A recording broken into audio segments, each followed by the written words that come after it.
آج کی کہانی ایک ماں کے بارے میں ہے۔ ماں وہ لفظ ہے جسے سنتے ہی ایک تحفظ کا احساس ہمارے رگوں پہ میں دوڑ جاتا ہے۔ ماں محبت کا سمندر ہے، ماں اپنی اولاد کے لیے سکون کی چادر ہے۔ ماں زندگی کی سختیوں سے بچنے کے لیے ایک سائبان ہے، اور ماں کی کیا تعریف کروں۔ ماں کی قدر ان لوگوں سے پوچھیں جن کے پاس ماں جیسی دولت نہیں ہے۔ آپ نے حضرت موسیٰ علیہ السلام کا واقعہ ضرور سنا ہوگا کہ جب حضرت موسیٰ علیہ السلام کوہ طور پر جاتے تھے تو ان کی والدہ صاحبہ سجدہ ریز ہو جاتی تھی کہ میرے بچے سے کوئی غلطی نہ ہو جائے۔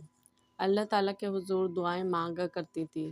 پھر جب حضرت موسیٰ علیہ السلام کی والدہ کا انتقال ہو گیا تو جب حضرت موسیٰ علیہ السلام کوہ طور پر پہنچے تو اللہ تعالیٰ نے فرمایا، اے موسیٰ علیہ السلام، ذرا سنبھل کر آنا، تمہارے پیچھے دعا کرنے والی اب دنیا میں نہیں ہے۔ آئیے ویڈیو کا آغاز کرتے ہیں۔ السلام علیکم، میں ہوں صفیہ اور آپ دیکھ رہے ہیں صفیہ اسکلز۔ ایک عورت نے غریب گھرانے میں آنکھ کھولی۔ ماں باپ غریب تھے اور وہ بہن بھائیوں میں سب سے بڑی تھی۔ اس نے اپنے چھوٹے بہن بھائیوں کو ماں باپ بن کر پالا، ہمیشہ اپنے ماں باپ کا احساس کیا۔ 6 بہن بھائیوں میں وہ سب سے بڑی تھی۔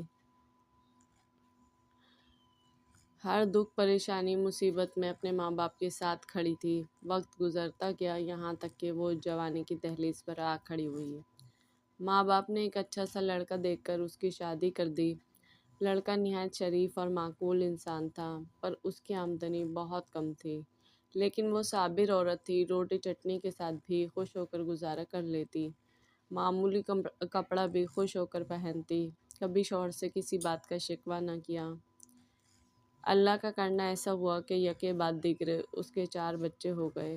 جب بچوں کا ساتھ ہوا تو گزارا اور مشکل ہو گیا۔ اس نے سوچا مجھے بھی گھر چلانے کے لیے کچھ کرنا چاہیے، پر زیادہ پڑھی لکھی نہ تھی اور گھر سے باہر نکل کے جاب کرنے کی اجازت بھی نہ تھی۔ کپڑے سینا بہت اچھا جانتی تھی۔ اس نے کپڑے سینا شروع کیے۔ اس کے سلے ہوئے کپڑے لوگوں کو بہت پسند آتے۔ آہستہ آہستہ اس کا یہ کام چل نکلا۔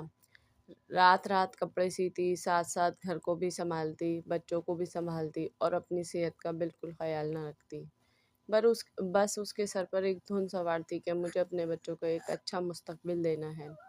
وقت کا پہیہ گھومتا رہا اور وقت پر لگا کر اڑ گیا۔ بچے جوان ہو گئے اور اس عورت نے بڑھاپے کی دہلیز پر قدم رکھ دیا۔ اس نے اچھے رشتے دیکھ کر دونوں بیٹیوں کو بیاہ دیا۔ دونوں بہویں بیاہ کر گھر آ گئیں۔ بہوؤں کے آتے ہی گھر میں روایتی کھٹپٹ شروع ہو گئی۔ دونوں بیٹے بہوؤں کے ہو